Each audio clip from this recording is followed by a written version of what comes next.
All right, welcome back to the deep dive. So I want to start today by tapping into a memory, a really specific and honestly pretty painful memory that I think a lot of us probably share. You spend years, maybe even decades, studying English. You do the grammar drills, you fill in all the blanks, you pass the exams with, flying colors, but then you get on a plane. You land in London or New York. You walk into a meeting with international clients. You open your mouth to say something and just nothing comes out. Oh, the classic freeze response. Yes. It's like, the hard drive is full of data, but the keyboard's just completely unplugged. Exactly. It's that mute English phenomenon. Yeah. And it feels awful. I mean, it really feels like you wasted all those years. So when we came across today's source material, I have to admit I was extremely skeptical. We're looking at the methodology of a guy named Xinkuang Zhu, and the reason I was so skeptical is that his claims, they sound like something from a late-night infomercial. You're talking about the 20,000 words claim, I'm guessing. Yeah, exactly. So Usli claims that if you follow his method, you can get native-like fluency. And the numbers was crazy. The number, a vocabulary of 20,000 words. In 3 years. In 3 years. And here's the kicker, without ever living abroad. Right. Now, for context, most of us struggle to hit, 3,000 words after 10 years of school. If that. So my first question to you before you even dig into the how is just, is this snake oil? Or is there actually something real here? I had the exact same reaction. I mean, 20,000 words is a massive number. That's educated native speaker level. But as I went through his lectures, the transcripts, the breakdown of this word ecosystem idea, I realized he isn't offering a hack. Not at all. He's offering a complete structural teardown of how we teach languages. Okay. He's arguing that the way we learn in school is, and this is his phrase, biologically backward. Biologically backward. That's a pretty strong opening statement. Let's unpack that. What are we doing so wrong? Well, just think about how you learned your first language. Yeah. How does any baby learn? Listening, just pure input. For a year, maybe two, they just absorb sound. Then they start speaking. Right. And only years later, after they're already fluent speakers, do they finally learn to read and write. Okay, yeah. Listening, speaking, reading, writing. That's the natural order. But what do we do in school? We flip it. We flip it completely. We start with text. We start with grammar rules and reading exercises. Zhu argues this forces our brain to process language using the left hemisphere, the logical analytical side. You're essentially turning English into a math problem. You're trying to solve the sentence instead of just feeling it. That makes so much sense. When I try to speak a second language, I am literally doing math in my head. I'm calculating, okay, subject, then the verb, conjugate it for past tense. And by the time I have the answer, the conversation is long gone. Precisely. And Zhu calls that mute English because you've completely bypassed the auditory cortex. You've sidestepped the sensory right brain. So his whole mission is to shift that burden from the logical left brain over to the sensory right brain. He wants to artificially recreate that mother tongue environment. And this brings us to the tool he built for this. And this is the part that really surprised me. He didn't just say, go watch a bunch of movies. He actually wrote a book.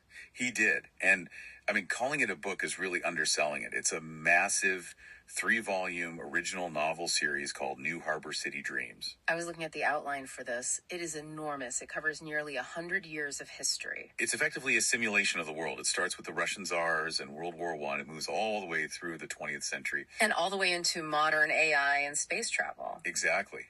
But the genius isn't just the length of it. It's the engineering behind it. It's specifically designed to introduce those 20,000 words in a linear scaling difficulty curve. So it's basically a textbook disguised as a soap opera. Kind of, yeah, but the story part is absolutely crucial. It's because of something called comprehensible input. It's a concept from a linguist, Stephen Kreisen. Right. If the material is too boring or way too hard, your brain just tunes out. So Zhu created this huge, sprawling narrative with all these recurring characters just to keep you hooked. I was reading through some of the character bios. You've got Brooke, who's the city entrepreneur. Right. And then there's Alex, the tech guy who analyzes digital trends. His wife, Phoenix, is an actress. Yeah. And having these specific archetypes lets you naturally introduce vocabulary from all these different fields. For example, there's a whole plot line where Phoenix is giving birth. Okay. And it's a very dramatic scene, but it serves a real function. It introduces all this high-level obstetrics and medical vocabulary, but in a context where you emotionally understand exactly what's going on. So you're not just memorizing the word for, say, anesthesia or umbilical cord from some vocabulary list. You're hearing it while Phoenix is literally screaming in the hospital. Exactly. The context is the memory glue. Then you've got characters like Charlie, who works in a state-owned enterprise, or Diana, a girl from the countryside, who climbs the ladder to become a hospital vice president. So through them you're learning about politics, business, rural life, all that stuff. All of it. The whole world. Okay, so the novel is the input. It's the raw material. But I'm still stuck on the math here. Even if I read a 3-volume novel, how on earth am I supposed to retain 20,000 words? My brain is like a sieve. I learn 10 words, I forget 8 of them. And this is where we get to the absolute core of U's theory. This is the word ecosystem. And I have to say, this was the part that just completely blew my mind. Yeah, I spent a lot of time looking at these charts he made. The basic idea seems to be that we've been organizing words all wrong. We do it alphabetically, like a dictionary. Right. Art of art comes before abacus. But those two words have absolutely no relationship to each other. None. Zhu argues that words aren't these isolated data points. They're part of a family tree. He did a statistical analysis of, I think, 50,000 words and found they all boil down to just 3 core structures. 3 structures for the entire English language. Basically, yeah. Structure 1 is your standard foundation, like 15 core consonants plus vowels. Structure 3 is your simple vowel consonant words. But structure 2, that is where the magic is. These are what he calls action state words.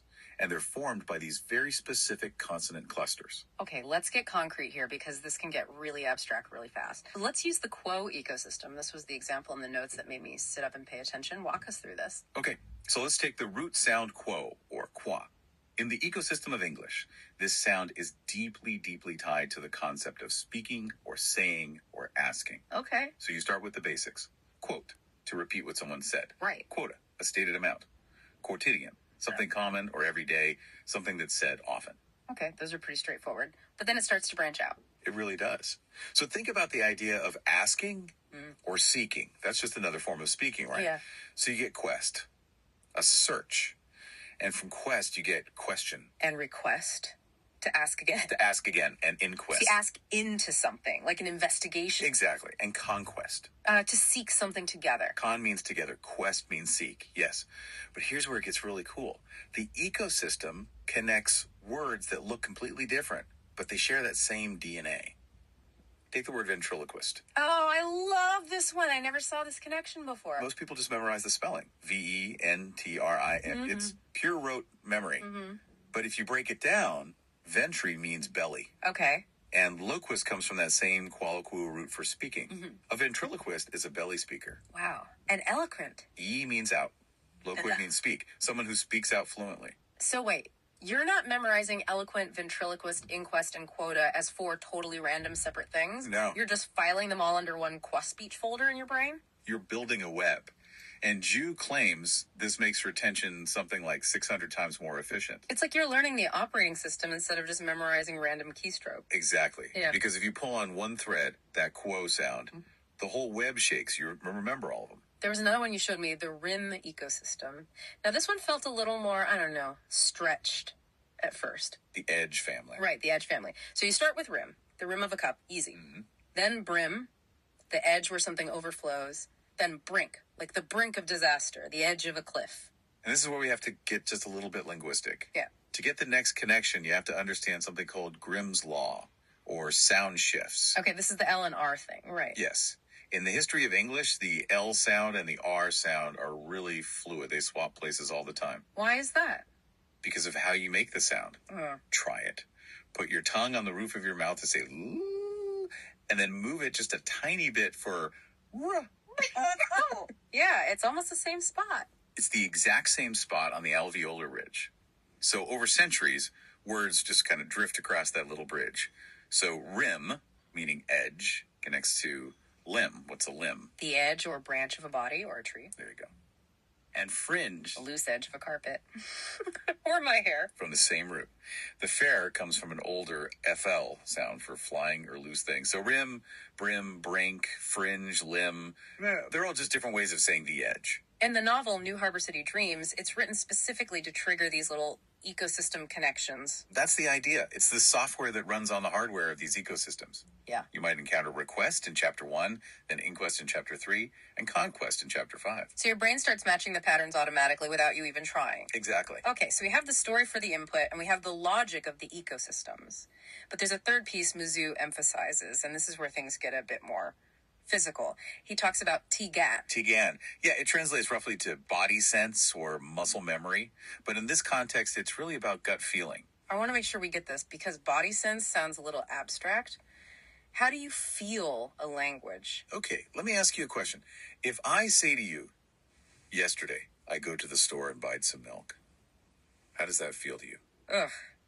It feels wrong. It physically hurts my ears. Right. You didn't stop and think, go is an irregular verb. The past participle is. No. No, I just felt a yuck sensation. That yuck sensation in your gut. That is TGAN. It's visceral. So Chu is saying we need to get to that point with English. Yes. He uses the analogy of a basketball player. When Steph Curry shoots a three-pointer, he's not calculating physics. Right, he's not doing math. His body just knows. Yeah. It knows the tension, the arc, the weight of the ball. You believes language is a physical sport, not an intellectual one. If you're translating in your head, you have zero TGAN. And this must connect to pronunciation, too, because I know a lot of people see these 20,000 words and they're just terrified. Of course. How do you say them? English spelling is a complete nightmare. It is a nightmare. But Zhu teaches what he calls natural phonics. He says there's a rhythm, a kind of music to the language that actually follows very strict rules. And if you can feel that rhythm, you don't need to look up every word in the dictionary. The stress rule was the big one here for me. It's his golden rule. Yeah. For any words ending in suffixes like ike, ectidity, egitation, or ekian, the stress always, and I mean always, falls on the syllable that comes immediately before that suffix. Okay, let's test this. I'll give you a word. History. Stress is on the first syllable. His story. Now make it an adjective. Historic. Ends in ahuriek. So the stress has to move. It becomes hisayar. Wow. Okay. Real. Reality. Ends in dakin. The stress hits the ayal. Re-ahuriek. What about music? Musician. Ends in ayin. The stress hits the zi. Yeah. Musiiden. It really is that consistent. It is. And it allows you to bypass that logical left brain. You don't analyze the word. You just ride the wave of the rhythm. That's what builds the TGAN. Okay, I'm really starting to buy into the theory now. The ecosystem makes sense. The novel sounds genuinely engaging. And the body sense is what we're all chasing. But now I have to be the skeptic again. Uh-oh. Because the execution plan that Zhu proposes, I mean, it sounds intense. It is. It is not a magic pill you take. Right? He's not saying you just sleep with a book under your pillow. He prescribes about 2 hours a day for 3 years. The goal is to hit 2,500 hours of input. 2 hours a day? Who has 2 hours a day? Well, this is where he argues for using fragmented time. Your commute, doing the dishes, at the gym. But it's not just passive listening. There's a very specific loop you have to follow. Okay, let's break this loop down because the notes were really specific on this. Step 1 is read preview. And this part surprised me. He says you should use your native language. Yes. And this breaks a huge taboo in language learning. It does. Teachers always scream, don't translate. And Zhu says, no, that's wrong. Use your mother tongue as a crutch. Read the translation first. Understand the plot. Know that Alex is arguing with Phoenix about something. Why? Doesn't that just make me lazy? It lowers the anxiety. If you already know what is happening, your brain can just relax and focus on how it's being said in English. It bridges that comprehension gap. Okay, so I know the plot. What's step 2? Step 2 is precision listening. This is the gym workout. This is the grind. You do 3 passes. Pass 1. You listen to the English audio while you read the English text, connecting the sound to the letters. Got it. Pass 2. You listen to the English audio, but you read the Chinese translation or whatever your native language is. This confirms you actually understand the meaning. And pass 3? Pass 3. You listen to the Chinese audio and read the English text. This creates a reverse association in your brain. That sounds exhausting. That is definitely the workout portion. It is. But you only do that for about 20% of the time. Once you've done that precision work, you unlock step 3, blind listening. And this is the other 80%. This is the lifestyle part. You just put your earbuds in while you're walking the dog, doing chores. No text, just the audio. And because you've already done that hard precision work, your brain recognizes the sounds. You're not guessing anymore. You're just reinforcing. You're building that muscle memory. That's it. So the idea is you work really hard on one chapter for maybe 30 minutes, and then you just let that chapter play on a loop in your ears for the next day or two while you live your life. Exactly. Yeah. And you move up the ladder. Volume 1 is like your 5-kilogram dumbbell. It has 6,500 words. Volume 3 is the 20-kilogram dumbbell. It has 20,000 words. You just build up the tolerance. It's interesting. It completely reframes language learning from a subject you study in a classroom to, I don't know, the soundtrack of your life. It's the whole goal, to make the foreign sounds finally feel like home. You know, before we wrap up, there was something else that came up at the very end of the source material. It was this philosophical pivot that I really wasn't expecting. Hugh starts talking about Descartes. Cogito, ergo sum. I think, therefore I am. Right. But he connects it to this idea of mute English. And it actually made me a little emotional. It's a really powerful point he makes. He says, I matter because I think and create. But if you're in a room of English speakers and you have these complex thoughts, these brilliant ideas, but you can't speak them, do you really exist in that room? That's a terrifying thought. You're effectively a ghost. I mean, you're biologically alive, but you're socially non-existent. And in the novel, he contrasts this with characters who are just chasing consumerism versus the ones who are chasing praxeology, human action, and creation. Right. For him, learning a language isn't just about ordering a coffee or getting a better job. It's about proving your own existence. It's about expanding the territory of you. If you can speak to 1 billion more people, he says, you have expanded your own existence by 1 billion times. That really puts the stakes a little higher than just passing an exam. It really does. So, to everyone listening, we've unpacked these word ecosystems that turn vocabulary into a web instead of a list. We've looked at the mother tongue method of listening first. We've talked about TGAN, that gut feeling for the language. The question I'm left with, and maybe the question for you to chew on, is this. If language is a physical sensation, a gut feeling, rather than a math problem, what other skills have you been trying to learn with the wrong part of your brain? Are you analyzing the sheet music or are you actually playing the song? Exactly. As Yu likes to sign off his lectures, paddle your own canoe. Do the work. Rely on yourself. Thanks for diving deep with us. We'll see you next time.